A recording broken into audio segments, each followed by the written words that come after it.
జాతి అయినా ప్రపంచంలో విశ్వాన్ని అర్థం చేసుకోవాలంటే ముందు ఆత్మను అర్థం చేసుకోవాలి, లేకుండా సాధ్యంగా. అందుకే మన సంస్కృతిలో ఎంత గొప్ప విషయం అంటే, లేవగానే మీరు ఎవరి ముఖము చూడక్కల్లా ఆశ్చర్యకరమైన విషయం ఏంటో తెలుసా?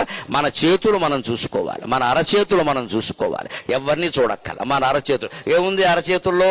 శీతాకాలం పొప్పర్లు ఉంటాయి, వేసవకాలం చెమట ఉంటుంది, ఏముండదు ఇక్కడ. శీతాకాలం ఏమో తెల్లగా పొప్పర్లు వచ్చి ఉంటాయి, వేసవకాలం చెమట ఉంటుంది. మరి ఏమిటి అరచేతుల్లో ఉండేది అంటే దానికి ఒక శ్లోకం చెప్పారు. కరాగ్రే వసతే లక్ష్మీ, కరమధ్యే సరస్వతి, కరమూలే స్థితా గౌరీ, ప్రభాతే కరదర్శనం. పొద్దున్నే నీ చెయ్యి నువ్వు చూసుకోవయా, సరిపోతుంది, ఇంకెవరిని ఎక్కాల. ఎందుకన్నారు? కరాగ్రే వసతే లక్ష్మీ, ఈ చేతి గోళ్ల చివర లక్ష్మీదేవి ఉంటుందట, చేతి మధ్యలో అరచేతి మధ్యలో సరస్వతీదేవి ఉంటుందట, ఈ అరచేతి మూలంలో గౌరీదేవి ఉంటుందట. ఎక్కడున్నారండి? అంత చెయ్యే ఉంది, ఎక్కడ ఏం కనపడరండి. దాన్నే సింబాలిజం అంటారు. హిందూయిజంలో సింబాలిజం ఎక్కువ. పురాణాల్లో ఏం చెప్పినా ప్రతీకాత్మకంగా చెబుతారు, ఇండైరెక్ట్గా పరోక్షంగా చెబుతారు. మనం కాస్త విశ్లేషించుకోవాలి. చేతి చివరి గోడు లక్ష్మీదేవి ఉంటుంది అనుకుని మనం అక్కడ పసుపు కుంకం రాసేసి కూర్చోకూడదు. అక్కడ అప్పుడు ఒక చీర కట్టేసి ఈ పిచ్చి పనులుగా చేయాల్సింది. నీ చేతి చివర లక్ష్మీదేవి ఉంటుందంటే అర్థం ఏంటి? లక్ష్మి అంటే సంపద. సంపద ఎలా వస్తుందండి? కష్టపడితే వస్తుంది. కష్టపడకుండా ఏ సంపదలు రావండి. కష్టపడడం దేంతో కష్టపడతాం? శరీరం అంతా కష్టపడుతుంది. కానీ ఏమంటున్నాం? ఎవరైనా సంపాదిస్తుంటే వాళ్ళకేంటమ్మా 2 చేతులు సంపాదిస్తున్నారంటారు. చేతులు వాడతారు. సంపాదన అంటే చేతులు వాడతారు. కష్టపడడం అంటే చేతులు కష్టపడి చేతులు అరిగిపోయాయి అంటారు, కాళ్ళు అరిగిపోయాయి అన్నారు, తిరిగి కాళ్ళు అరిగిపోయాయి అంటారు, వాగి నోరు అరిగిపోయింది అంటారు, కష్టపడి చేతులు అరిగిపోయాయి అంటారు. అంటే కష్టానికి ప్రత్యేకలు చేతులు. ఆ చేతుల్లో కూడా ఏవి పనిచేస్తున్నాయి మీరు గమనించండి. ఇప్పుడు నేను ఇంత మాట్లాడుతున్నా, చేతులే ఊగుతున్నాయండి, కాళ్ళు మెళ్ళు అన్నీ ఊగితే మీరు భయపడిపోతారు, ఈయనకి ఏదో అయిందని. శరీరం అంతా ఊగితే అలాగా చేతులు ఊగుతాయండి అటు ఇటు ఖచ్చితంగా. ఆ చేతుల్లో కూడా అరచేతులే పనిచేస్తాయండి, చెయ్యంతా ఉండదండి. ఈ మైకు అటు ఇటు జరపాలంటే అరచెయ్యే, మొత్తం ఈ చెయ్యంతా అక్కర్లేదు. మంచినీళ్ళు తాగాలంటే 2 చేతులు అరచేతులు చాలు నాకు. ఈ చెయ్యంతా ఊరికే ఉంటుంది అంతే బలం. అందుకే పట్టుకోవడం దీంతోనే ఇలా పట్టుకుంటాం మనం. పైగా ఈ మూత తీసాం చూడండి, ఈ వేళ్లతో తీసాం. ఈ చెయ్యంతా అక్కర్లేదు దానికి, వేళ్లతో తీసాం. అంచేత కష్టపడితే సంపదలు వస్తాయి. చేతి చివర గోళ్ల దగ్గర లక్ష్మీదేవి ఉంటుంది అంటే మన కష్టం చేతుల్లో ఉంది, అందున అరచేతుల్లో ఉంది, అందున అరచేతి కొసల్లో ఉంది. అరచేతి కొసల్లో లక్ష్మీదేవి ఉందంటే ఒకటే లెక్క, నువ్వు కష్టపడితే సంపద వస్తుంది, కష్టపడడం నేర్చుకో. ఇది పొద్దున్నే భారతీయులకి మన సంస్కృతి నేర్పిన పాఠం. లేవగానే కష్టపడేటువంటి ఆలోచన చేయాలి. పడుకొని అక్కడికే టీ తెమ్మండం కాదు, రోగిష్టి వెళ్ళాక. కరాగ్రే వసతే లక్ష్మీ అంటే అదిగే మన వాళ్ళు గోళ్ళు కొరగద్దు అంటారు. గోళ్ళు ఎందుకు కొరగద్దంటే లక్ష్మీదేవి ఉంటుంది, నువ్వు కొరికితే ఆవిడికి గాయం, లక్ష్మీదేవి వైకుంఠంలో ఉంటుంది, నీ గోళ్ళ దగ్గర ఉండాల్సిన కర్మ ఆవిడికి ఏం లేదు. గోళ్ళు ఎందుకు కొరగద్దు అంటారు? ఏదైనా తిరిగినప్పుడు చేసినప్పుడు గోళ్ల మధ్యలో చెమట ఉంటుంది, ఆ చెమట కారణంగా మట్టి చేరుతుంది. నువ్వు గోళ్ళు కొరికావనుకో మట్టి కూడా లోపలికి ఎడుతుంది, అప్పుడు అనారోగ్యాలు వస్తే క్రిములన్నీ లోపలికి ఎడతాయి. అందుకని గోళ్ళు కొరగద్దు అన్నారు. దాన్నే శని అని చెప్పారు. మన హిందూ సంప్రదాయంలో శని అంటే అనారోగ్యం, సౌభాగ్యం అంటే ఆరోగ్యం. అంతకుమించి కంగారు పడక. ఓ పిచ్చి నమ్మకాలు పెంచుకుని అభిషేకాలు అన్నీ చేసేసి విపరీతంగా గోళ్ళ చుట్టూ తిరిగేసి పట్టుకున్న శని వదిలేయాలి, నీ ఆలోచనే పెద్ద శని, వదిలించుకుంటే వదిలేస్తుంది.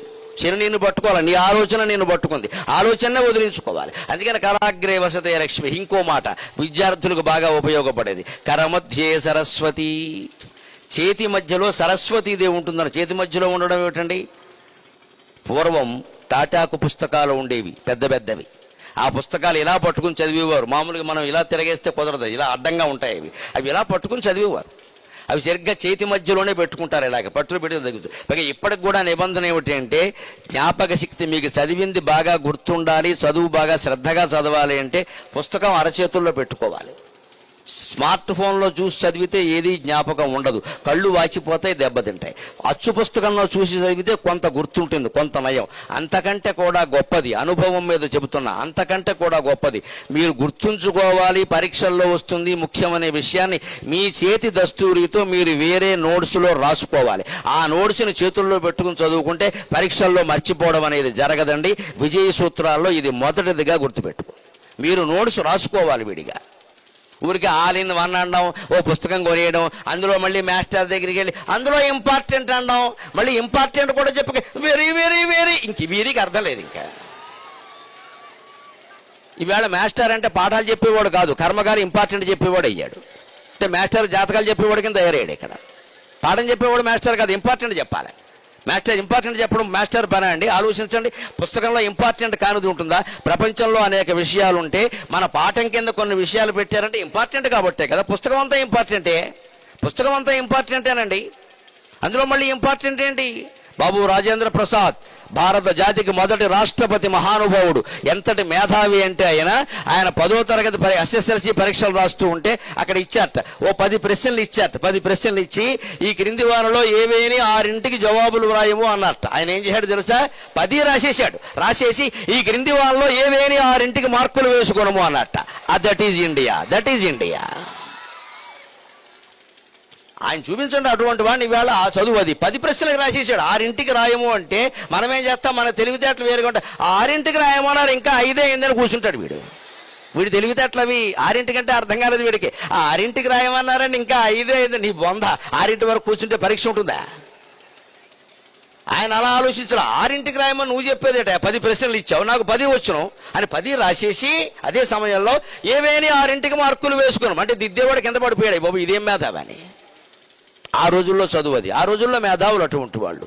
ఓ నెహ్రూ అనగా, ఓ రాజేంద్ర ప్రసాద్ అనగా, అంబేద్కర్ అనగా మహామేధావులుగా రాజ్యాంగ నిర్మాణం చేశారు అంటే ఎన్ని చదివారు, ఎంత కష్టపడితే వచ్చింది అక్కడ. అంబేద్కర్ అయితే దీపం కూడా లేని స్థితిలో వీధి దీపాలు కూర్చుని చదువుకున్నాడండి. ఇవాళ ఫ్లడ్ లైట్లు పెట్టినా సరే మనం చదవలేకపోతున్నామే. గంటకి మనకు బోర్నబెట్టాలు, బ్రూలు, టానిక్లు కావాలి. మళ్ళీ అమ్మలిచ్చే గిఫ్ట్లు, నాన్నలిచ్చే గిఫ్ట్లు కావాలి. గిఫ్ట్ ఉంటే కానీ చదువు రాదే మనకి. అంబేద్కర్ మనకు ఎలా అర్థం అవుతాడు? దీపాలు ఎక్కడ లేకపోతే ఇటువంటివి కూడా కాదు, గుడ్డి దీపాలు, వీధి దీపాల కింద కూర్చొని రాత్రి చదువుకున్నాడు ఆ మహానుభావుడు. తెలుగులో పరవస్తు చెన్నైసూరి కూడా అంతే. గుళ్ళో దీపం దగ్గర కూర్చొని చదువుకున్నాడు చెన్నైసూరి. తెలుగు భాషకు వ్యాకరణం రచించాడు మహానుభావుడు. గుళ్ళో దీపం దగ్గర చదువుకున్నాడు ఆయన. ఎందుకంటే గుళ్ళో దీపం ఆర్పేవారు కాదు, అందుకని గుళ్ళో దీపం దగ్గర చదువుకున్నాడు. అలా కష్టపడ్డారు. అందుకని కరమధ్యే సరస్వతి. పుస్తకాన్ని శ్రద్ధగా చేతుల్లో పెట్టుకుని చదివితే వస్తుంది. కంప్యూటర్ తెర మీద, LCD తెర మీద, స్మార్ట్ ఫోన్ తెర మీద చదివితే రాదు, ఇది కళ్ళు వాచిపోతాయి. అందుకని కరమధ్యే సరస్వతి. నీకు చదువు బాగా రావాలంటే పుస్తకాన్ని దగ్గర పెట్టుకో. ఇంకో మాట, ఆశ్చర్యకరమైన మాట, కరమూలే స్థిత గౌరీ. గౌరీ అంటే పార్వతీదేవి. ఆవిడ దేనికి సింబల్ అండి? సంకేతం. లక్ష్మీదేవి సంపదకి సంకేతం, సరస్వతి విద్యకి సంకేతం, గౌరీదేవి శారీరక శక్తికి సంకేతం, ఫిజికల్ స్ట్రెంగ్త్. అందుకే అమ్మవారిని పల్లెటూళ్ళలో జాతర చేసేటప్పుడు శక్తి అంటారు. సరస్వతీదేవిని అనరు, లక్ష్మీదేవిని అనరు. పార్వతీదేవిని మాత్రం ముత్యాలమ్మ, పోలేరమ్మ ఆ పేరు మీద శక్తి అంటారు. శక్తి జాతర అంటారు. శక్తి అంటే శారీరక శక్తి. శక్తి ఎక్కడుందంటే మనిషి శరీరంలో ఎనర్జీ పాయింట్స్ కేంద్రాలన్నీ ఎక్కువ ఉంటాయంటే మన శరీరం మొత్తం మీద శక్తి కేంద్రం అరచేతి కింది భాగం, మూల భాగం. దానికి లెక్క ఏమిటో తెలుసా? మనం నడుస్తూ పడ్డాం అనుకోండి, ఎక్కడో ఆనుకుని లేస్తాం. మోకాల మీద ఆనుకోం, పగిలిపోతుంది. మోచేతి మీద కూడా ఆనుకోం, జిల్లుమంటుంది. అరచేతి మీద ఆనుకుని లేస్తాం. అరచేతి మీద కూడా కింది భాగంలో ఆనుకుని లేస్తాం. అంచేత కరమూలే స్థిత గౌరీ అంటే నీ శక్తి అంతా నీ అరచేతి మూలంలో ఉంది. నువ్వు కింద పడితే లేవడానికి నీ బలం మీద ఆధారపడు, పక్కవాడి బలం మీద కాదు. ఖచ్చితంగా నీ బలం మీద నువ్వు ఆధారపడాలి.